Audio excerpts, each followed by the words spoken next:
हर साल बड़ी बड़ी अनाउंसमेंट होती हैं, लेकिन हर साल आम आदमी पूछता है मेरे लिए क्या। नमस्कार दोस्तों, हर साल फरवरी की पहली तारीख को देश की संसद भवन में देश के वित्त मंत्री द्वारा आने वाले साल के लिए बजट पेश किया जाता है। इस साल भी कुछ ऐसा ही हुआ। फरवरी की पहली तारीख को देश के संसद भवन में देश के फाइनेंस मिनिस्टर निर्मला सीतारमण द्वारा आने वाले साल 2026 के लिए बजट पेश किया गया। लेकिन इस साल के बजट में दो ऐतिहासिक चीजें थी। पहली, इतिहास में पहली बार ऐसा हुआ कि संडे के दिन देश का बजट पेश किया गया, और दूसरी बात, देश की फाइनेंस मिनिस्टर निर्मला सीतारमण लगातार 9वीं बार देश का बजट पेश करने वाली वित्त मंत्री बनी। दोस्तों, सवाल ये है कि कई सारे इतिहास बनाने वाला ये बजट भारतीय इतिहास में कोई क्रांति ला पाएगा या सिर्फ किताबी कागज बनकर रह जाएगा।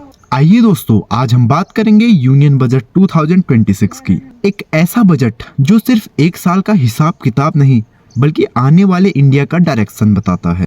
आइए सबसे पहले सेक्टर वाइज देखते हैं कि किस सेक्टर में इंडियन गवर्नमेंट ने कितना बजट अलॉट किया है। सबसे पहले बात करते हैं एजुकेशन की। साल 2026 के लिए एजुकेशन सेक्टर में 128,000 करोड़ का बजट अलॉट किया गया है, जो पिछले साल एजुकेशन सेक्टर में अलॉट किए गए बजट 114,000 करोड़ से ज्यादा है। तो इस साल एजुकेशन सेक्टर में बजट में इंक्रीमेंट देखने को मिला है। आइए अब बात करते हैं हेल्थ केयर की। हेल्थ केयर में इस साल गवर्नमेंट ने 99,000 करोड़ का बजट अलॉट किया है, जबकि पिछले साल 2025 में हेल्थ केयर पर 89,97,000 करोड़ का बजट एक्सपेंड किया गया था। बायोफार्मा शक्ति मिशन के अंडर 10,000 करोड़ का बजट बायोफार्मा सेक्टर के लिए अलॉट किया गया है। बायोफार्मा शक्ति मिशन का एम अगले 5 सालों में इंडिया को बायोफार्मा हब बनाना और 1000 क्रेडेंशियल क्लिनिकल ट्रायल सेंटर्स बनाना है।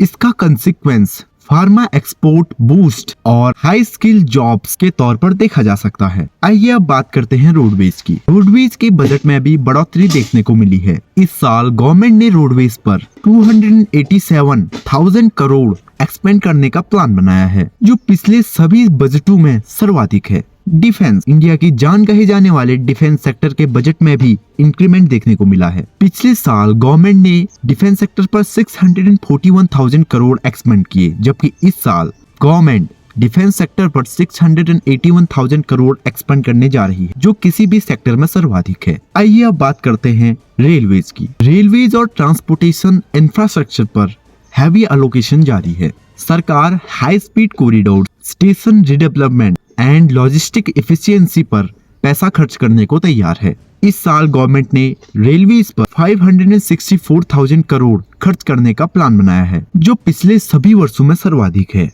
आइए आप बात करते हैं पीएम आवास योजना की। गवर्नमेंट द्वारा दूरस्थ बेघर लोगों को फ्री आवास प्रदान किए जाने हेतु चलाई गई योजना पीएम आवास योजना पर सरकार इस साल 78,02 करोड़ खर्च करने को तैयार है, जबकि पिछले साल पीएम आवास योजना पर 47,000 करोड़ एक्सपेंड किए गए।